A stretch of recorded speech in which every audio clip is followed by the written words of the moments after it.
ಅಧ್ಯಾಯ 15. ಕಾಲಿನ ಕೆಳಗೆ. ಯೋಹಾನನು ಬರೆದ ಸುವಾರ್ತೆ ಅಧ್ಯಾಯ 6 ವಚನ 19. ಯೇಸು ಸಮುದ್ರದ ಮೇಲೆ ನಡೆಯುತ್ತಾ ದೋಣಿಯ ಸಮೀಪಕ್ಕೆ ಬರುವುದನ್ನು ನೋಡಿ ಅಂಜಿದರು. ಯೋಹಾನನು ಬರೆದ ಸುವಾರ್ತೆಯ 6ನೇ ಅಧ್ಯಾಯದಲ್ಲಿರುವ ಈ ಸಂಭವವನ್ನು ಪೂರ್ತಿಯಾಗಿ ಓದಿ ನೋಡಿರಿ. ಎಲ್ಲೆಲ್ಲೂ ಕತ್ತಲು.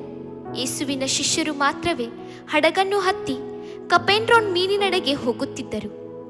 ಆ ಪ್ರಯಾಣ ಕತ್ತಲೆಯ ಪ್ರಯಾಣವಾಗಿತ್ತು. ಆಪತ್ಕರವಾದ ಪ್ರಯಾಣವೂ ಹೌದು. 18ನೇ ವಾಕ್ಯವನ್ನು ಓದಿ ನೋಡಿರಿ. ಬಿರುಗಾಳಿ ಬೀಸುವುದರಿಂದ ಸಮುದ್ರವು ಅಲ್ಲಕಲ್ಲೋಲವಾಗಿತ್ತು. ಒಂದು ಹರದಾರಿಯಷ್ಟು ದೂರ ಹುಟ್ಟು ಹಾಕುತ್ತಾ ಸಾಗಿದ ಅವರು ಸೋತು ಹೋಗಿದ್ದರು.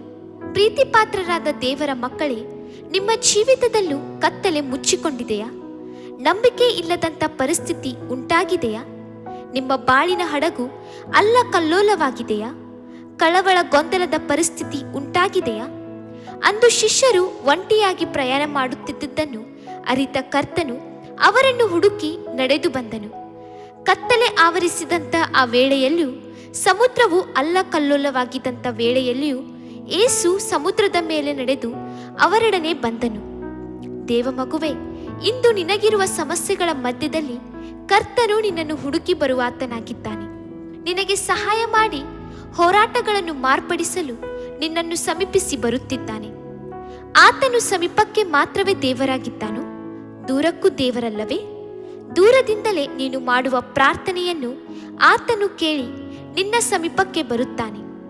ನಂಬಿಕೆ ಇಲ್ಲವಲ್ಲ ಎಂಬ ಪರಿಸ್ಥಿತಿಯಲ್ಲಿರುವೆಯಾ? ನಂಬಿಕೆಯನ್ನುಂಟು ಮಾಡಲು ಆತನು ಬರುತ್ತಾನೆ. ರಾತ್ರಿಯೆಲ್ಲ ಶ್ರಮೆ ಪಟ್ಟೇನು, ಏನೂ ಪ್ರಯೋಜನವಿಲ್ಲ ಎಂದುಕೊಂಡಿರುವೆಯಾ? ಯೇಸು ನಿನ್ನ ಹತ್ತಿರ ಬರುತ್ತಿದ್ದಾನೆ. ಹೇಗೆ ಬರುತ್ತಾನೆ? ನೀರಿನ ಮೇಲೆ ನಡೆದು ಬರುತ್ತಾನೆ, ಅಲೆಗಳ ಮೇಲೆ ನಡೆದು ಬರುತ್ತಾನೆ. ಆಕಾಶ ಮಂಡಲವನ್ನು ವಿಶಾಲಪಡಿಸಿದವನು ಆತನೊಬ್ಬನೇ. ಆಕಾಶಕ್ಕೆ ಏರಿ ಇಳಿದಿರುವವನಾರು? ಮುಷ್ಟಿಯಲ್ಲಿ ಗಾಳಿಯನ್ನು ಕೂಡಿಸಿಡುವವರು ಯಾರು? ತನ್ನ ಬಟ್ಟೆಯಲ್ಲಿ ನೀರನ್ನು ಮೂಟೆ ಕಟ್ಟಿರುವವರು ಯಾರು? ಅವನ ಹೆಸರೇನು? ಆತನು ನಮ್ಮ ದೇವರಾದ ಕರ್ತನಲ್ಲವೇ? ಇಂದು ಸಹ ದೃಢವಾಗಿ ತಿಳಿದುಕೊಳ್ಳಿರಿ. ನಿಮ್ಮ ಸಮಸ್ಯೆಗಳು ನಿಮ್ಮ ದೃಷ್ಟಿಯಲ್ಲಿ ಬಹು ದೊಡ್ಡದಾಗಿ ಕಾಣಬಹುದು, ಆದರೆ ಅದು ನಮ್ಮ ದೇವರಾದ ಯೇಸು ಕ್ರಿಸ್ತನ ಕಾಲುಗಳ ಕೆಳಗಿನದು. ನಿನ್ನನ್ನು ಕಳವಳಪಡಿಸುತ್ತಿರುವ ಸಮುದ್ರದ ಅಲೆಗಳೇ ಆದರೂ, ಬಿರುಸಾಗಿ ಬೀಸುತ್ತಿರುವ ಬಿರುಗಾಳಿಯೇ ಆಗಿದ್ದರೂ, ಬೇರೆ ಯಾವುದೇ ಆದ ಸಮಸ್ಯೆಗಳೇ ಆಗಿದ್ದಾಗಿಯೂ ಸಹ ಕರ್ತನಾದ ಕ್ರಿಸ್ತೇಸುವಿನ ಕಾಲಿನ ಕೆಳಗೆ ಹಾಕಲ್ಪಟ್ಟಿದೆ. ಸಮಸ್ಯೆಗಳನ್ನು ಕರ್ತನು ತನ್ನ ಕಾಲುಗಳ ಕೆಳಗೆ ತುಳಿದು ಬಿಟ್ಟಿದ್ದಾನೆ. ಸರ್ಪದ ತಲೆಯನ್ನು ಆತನು ಜಜ್ಜಿ ಹಾಕಿದ್ದಾನೆ. ಸಮಸ್ಯೆಗಳ ಮೇಲೆ, ಹೋರಾಟಗಳ ಮೇಲೆ ಜಯಶಾಲಿಯಾಗಿ ಅವುಗಳನ್ನು ಮೆಟ್ಟಿ ನಡೆದಿದ್ದಾನೆ.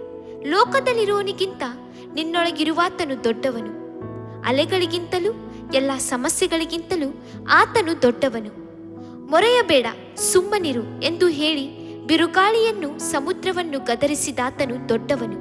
ಈ ಸಮಯದಲ್ಲಿ ಆತನನ್ನು ನೋಡಿ, ಕರ್ತನೇ, ನನ್ನ ಈ ಸಮಯವನ್ನು ಬಗೆಹರಿಸಲು ನೀನು ಬಾ, ನಮ್ಮ ಕುಟುಂಬದಲ್ಲಿ ಸಮಾಧಾನ ಕೊಡಲು ನೀನು ಬಾ ಎಂದು ಆತನನ್ನು ಕರೆ. ನಿನ್ನ ಪೂರ್ಣ ಹೃದಯದಿಂದ ಆತನನ್ನು ಹುಡುಕುವಿಯಾದರೆ ನಿಶ್ಚಯವಾಗಿಯೂ ಆತನನ್ನು ಕಂಡುಕೊಳ್ಳುವಿ. ಪ್ರೀತಿಯಿಂದ ಆತನನ್ನು ಕರೆಯುವಿಯಾದರೆ ಆತನು ನಿಶ್ಚಯವಾಗಿ ನಿನ್ನ ಬಳಿಗೆ ಬರುವನು. ಯೇಸು ಕ್ರಿಸ್ತನು ನಿನ್ನ ಬಳಿಗೆ ಬರುವಾಗ ನಿನಗಿರುವ ವ್ಯಾಧಿಗಳು, ಸಮಸ್ಯೆಗಳು, ಕಣ್ಣೀರಿನ ವಿವಾದಗಳು, ಭಯಂಕರವಾದ ವಿರೋಧತ್ವ, ವಿರೋಧಿಗಳ ತಂತ್ರಗಳು ಎಲ್ಲವೂ ಅಡಗಿ ಹೋಗುವವು. ಕರ್ತನು ನಿನಗೆ ಜಯದ ಮೇಲೆ ಜಯ ಕೊಡುವನು. ನೀನು ಜಲರಾಶಿಗಳನ್ನು ಹಾದು ಹೋಗುವಾಗ ನಾನು ನಿನ್ನ ಸಂಗಡ ಇರುವೆನು. ನದಿಗಳನ್ನು ದಾಟುವಾಗ ಅವು ನಿನ್ನನ್ನು ಮುನುಗಿಸವು. ಉರಿಯಲ್ಲಿ ನಡೆಯುವಾಗ ನೀನು ಕಂದದಿರುವಿ, ಜ್ವಾಲೆಯು ನಿನ್ನನ್ನು ದಹಿಸದು. ಆಮೆನ್.